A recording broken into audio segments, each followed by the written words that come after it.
Hey guys, Luke Seymour here. This is my second video on drawing the Mutulary Doric Order according to Vignola for Dr. Nathaniel Walker's Classical Language of Architecture class. So if you're in this class, I hope you find it helpful. This will be the more applicable of the two videos since it's drawing the whole order, including the shaft, at a much smaller scale.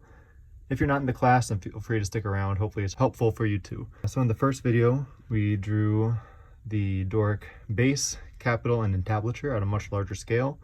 This was helpful because we were able to construct all of the moldings with compass, straight edge, and 45-degree triangle, just to show the geometric relationships of the parts with each other and with the whole. In this video, we're going to draw it at a much smaller scale so that we can include the entire column, construct entasis, and basically just draw the column at a scale that you could actually use in projects, as opposed to this massive thing that if we had drawn the entire shaft, it would have been like a 6-foot tall piece of paper. So hopefully you guys find this helpful. Since it's such a small scale, we won't be able to construct all the moldings like we did in the previous video, so it's going to be a lot more freehanding. And this is going to be more about just the overall proportions and relationships of the parts to the whole. So hopefully it's helpful, and yeah, let's get into it. All right, now we are going to draft a smaller scale, full height version of the order. So since it's a much smaller scale, we're going to be constructing a lot less of the moldings just because they're so tiny that your compass won't typically be able to work. So you're just going to have to freehand a lot of the curves, which at this scale shouldn't be too hard because it's going to be really small. So let's get into it. Now, I'm not going to measure with a ruler or with a scale or anything like that this time, unless it's to divide things geometrically. I'm going to draft this entirely geometrically. So I'm just going to pick an arbitrary height. Let's say this is the top of the order, and this is the bottom of the order. And it needs to be somewhere in that area. First thing I'm going to do, again, is draw a center line. So we're going to go right here. And again, I'm drawing the construction lines darker than I normally would, just so that they're legible for you guys.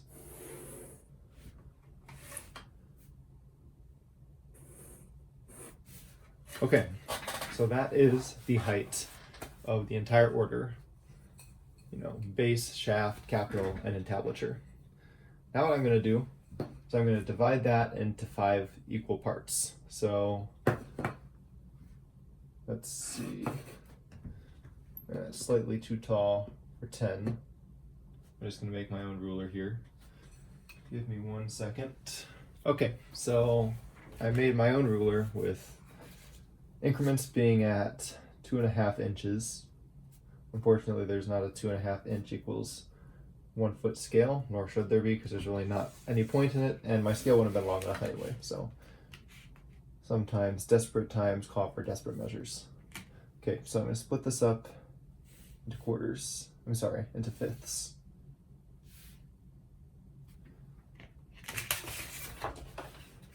And that top fifth is going to be dedicated to the entablature.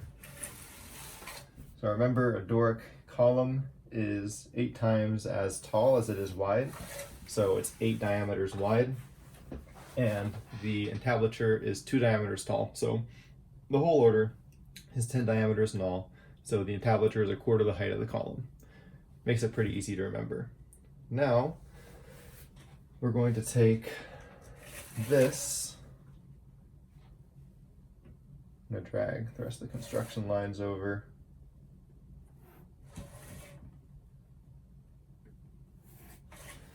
and divide each of these parts in half to get the diameter of the column, or at least the bottom one.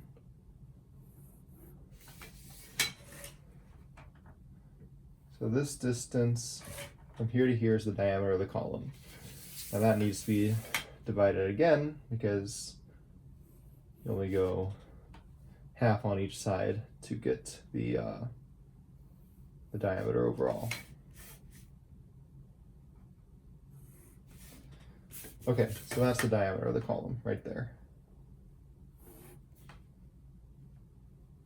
Drag these construction lines up. So that's how wide the column is at the base for the first third. Now, I'm going to divide this whole section into thirds. So let's see, this would be 9 and 12 to 3, perfect.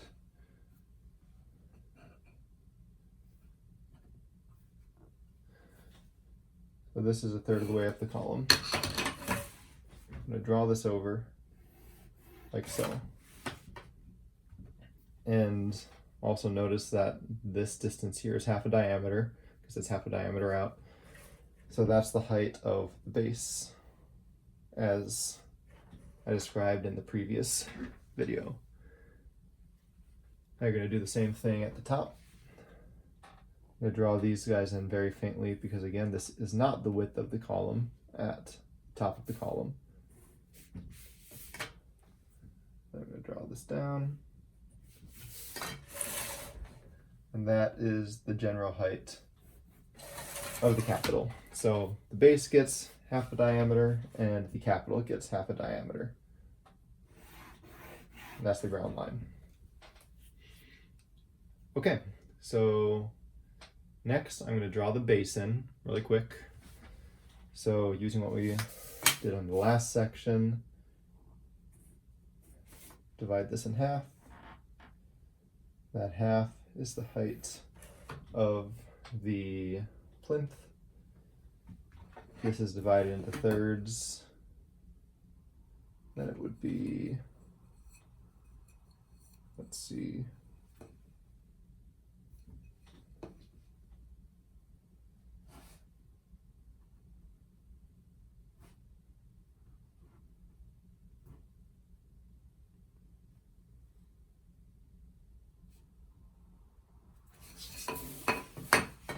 so that's a third of diameter right there. Sorry, a third of the half of a diameter.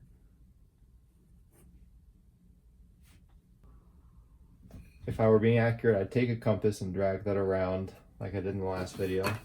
But at this point, you should already know how to construct it properly, so I need not do it twice. I'll eyeball it over here as well. And this will get divided into thirds. The top third goes to the bead and the fillet. Bottom 2/3 go to this torus right here. Right here. Compass point right in here at a 45 from the edge of the plinth. This gets divided in half. The bottom half goes to the bead, and then the fillet, bead, fillet, and then conge. And there we have the base of our Doric order, and you can draw this up to here. So only draw this darkened line a third of the way up the column, because that's where the entasis starts, and it starts to taper. Now let's see, so thirds would be about like there. That would be a sixth. That would be a sixth. You're gonna draw that up, and that'll be the width of the column at the capital. I'm just going to drag that guideline down.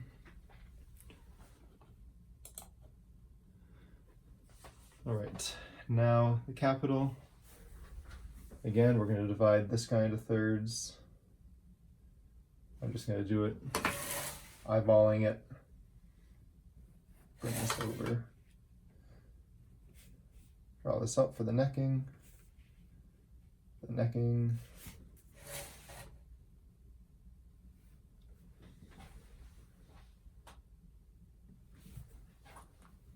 You have conge right here for the graceful transition. Then this third gets divided into thirds. So it goes right here, like so. And that third gets then divided into thirds again. The bottom third is a fillet, and then you have the bead.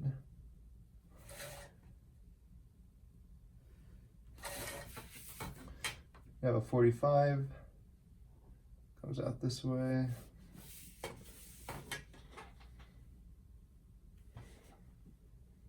Yeah.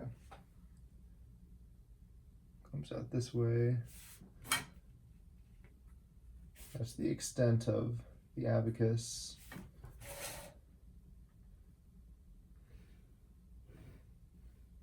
Draw this over. What in the world? That is not right at all. What did I just do?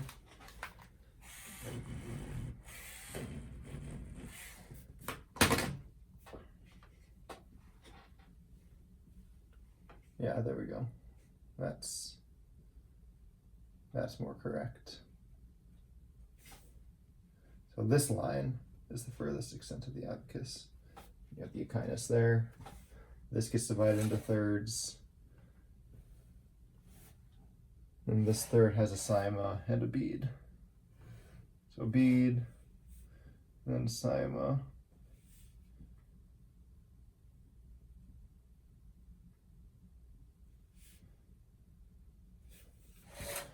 And there you go. There's the top of your capital. Now you still need the astragal.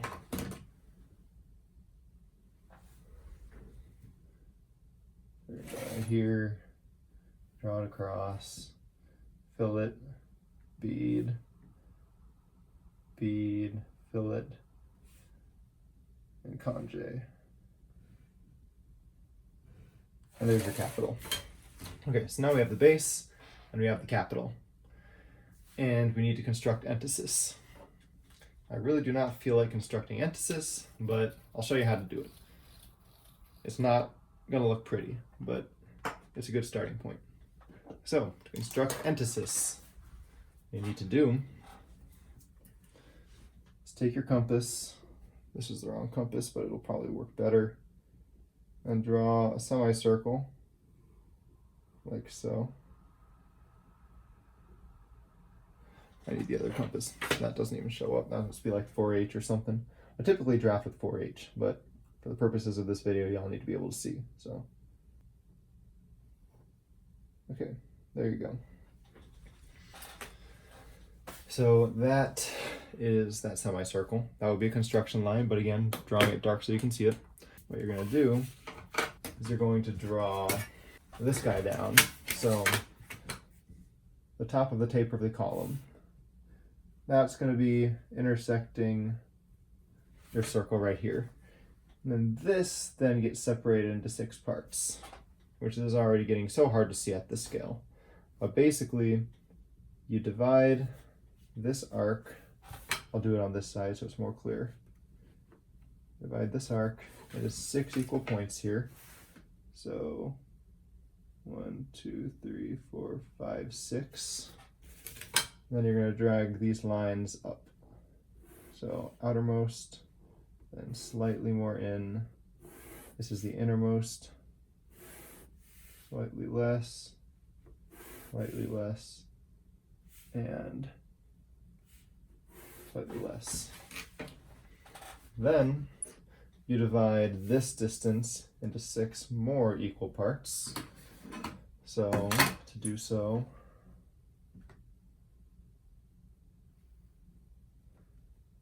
go like this. What would this be? 3/4 maybe?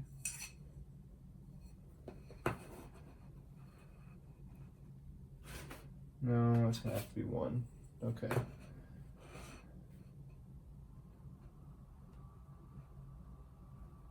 Okay. 1, 2, 3, 4, 5. This is something that's incredibly hard to do at this scale, so if you don't get it perfect, don't cry, because I'm not going to get it perfect either, and I've been doing this for a long time. Okay, so basically, these 6 intersection points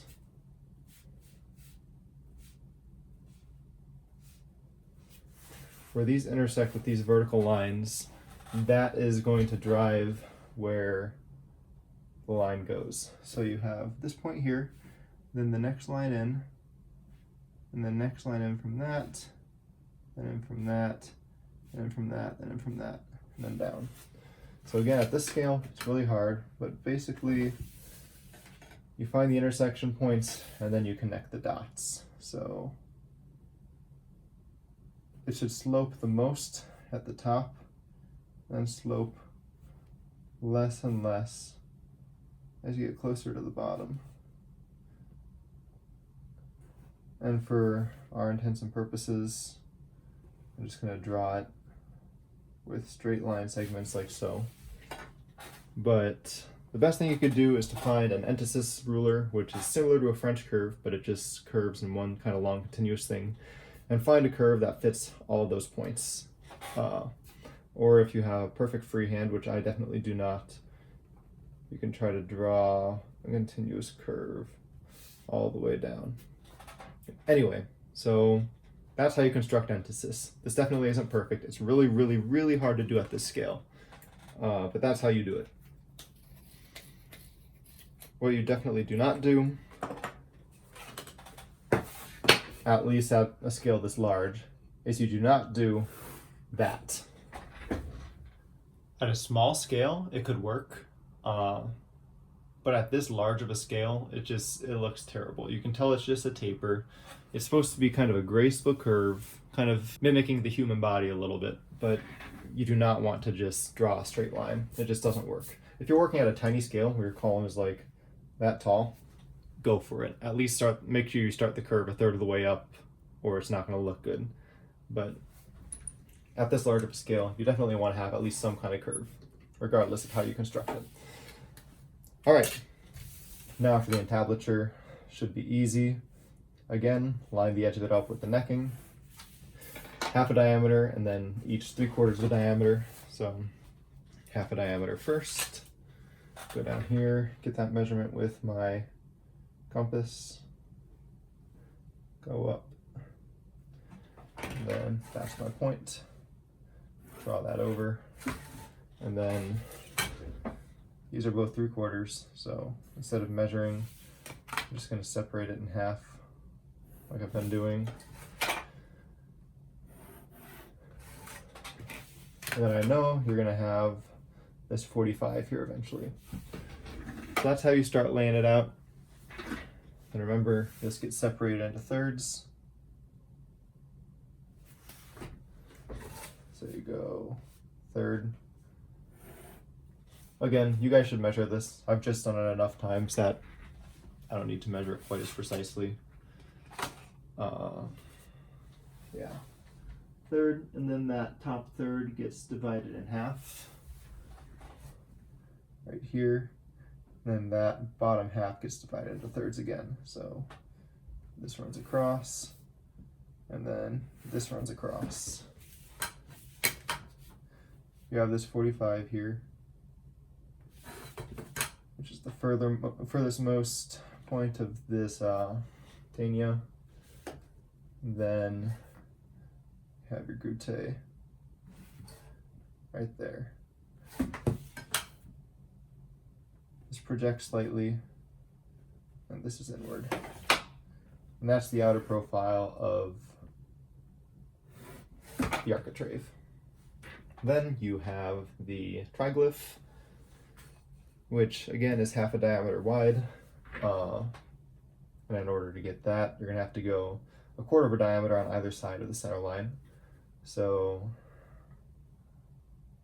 this is half a diameter right here.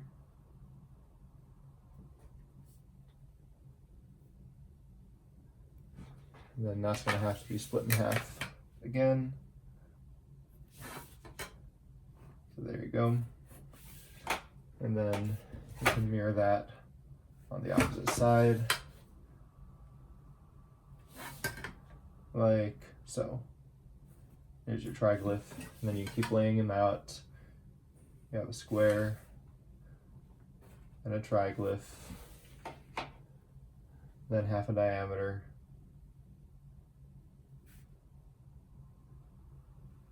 and then if you want to keep repeating them, you can set your compass to include the entire triglyph and the entire metope, and you can just go mark, mark, mark, mark, mark. And that's a way to lay out a bunch of triglyphs really quickly.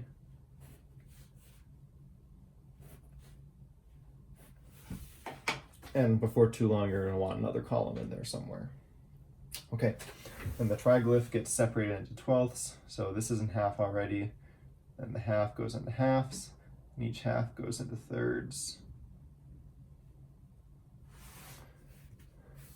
And then, let's see, that's 45.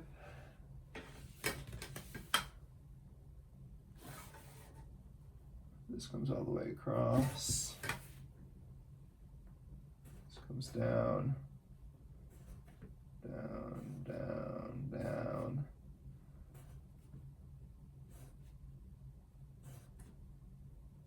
And down. 45, 45, 45, 45, 45, and 45. There's your triglyph, and then your goutte will be blocked out as well. Same exterior line as the triglyph. These ones I'll just block out first when I'll draw.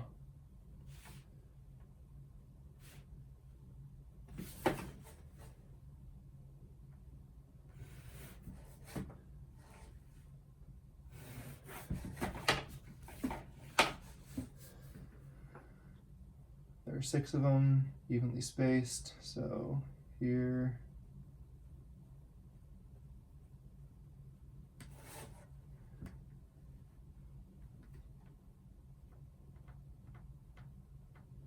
Okay, and there's your goutte.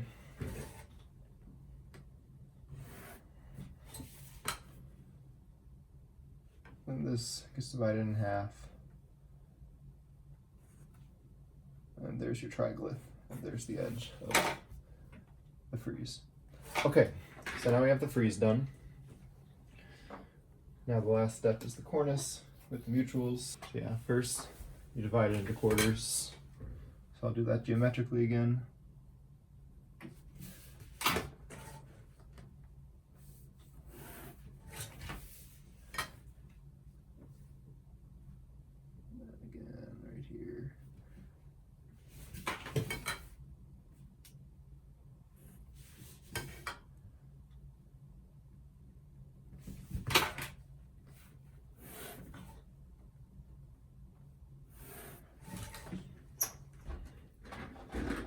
This guy gets divided in half.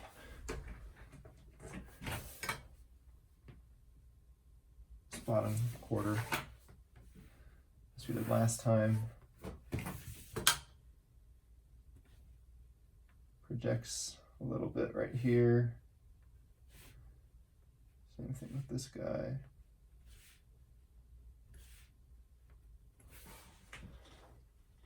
And then you have cyma. Like so. No, sorry, not a cyma. You have a quarter round.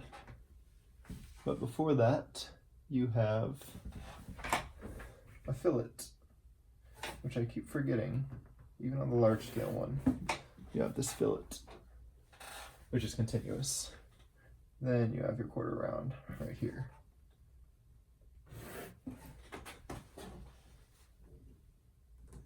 Then you have the mutual, which is again divided into thirds. So let's see, I'll call this the top third right here. Bring that over. This vertical at the end of this 45 is the furthest extent of the mutual. This top molding has a fillet and a cyma. There's a cyma. It's hard to see at this scale, but it's all right. Then you have the mutual. I'm going to draw it an elevation first, front elevation. I'll do the side elevation after. Oh, drew that one level too high. Get rid of that guy. And then going generally off the proportions I did in the large scale, we're going to go here, here, here, here.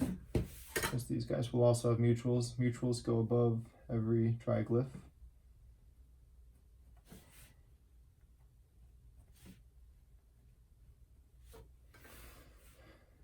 Then cyma and fillet. Cyma, cyma, cyma, cyma. Which again, you can already see how small of a scale this is getting to be. So really, you gotta just freehand it at this point.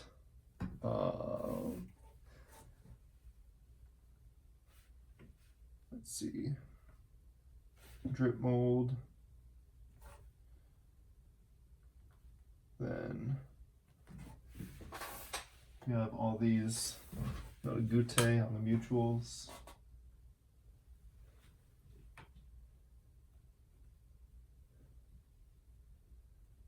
Which again, you divide into 6 equal parts. And there you have it. So that's the mutual side view. And then you have the fascia and another cyma. So this gets divided in thirds again. That's the bottom of the cyma. Bring this over. This is 1 diameter at the furthest projection at the end of the cornice. So I'll draw that quick. And right here.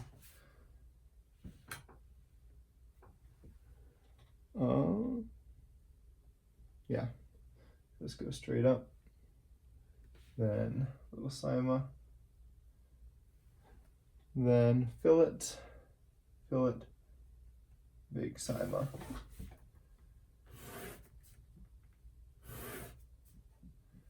Which, again, you want to measure it as carefully as you can given the scale, but given the scale, this might be as carefully as you can. Thank you guys for watching. I hope this video was helpful. If you have any questions, if you're in the class, feel free to stop by my office hours on Tuesday and Thursday from 9:30 to 11:30. If you have questions and you're not in the class, feel free to put them in the comments. I'll try to answer them as best I can. Hope you guys have a blessed day. Take care and see you next time. Bye.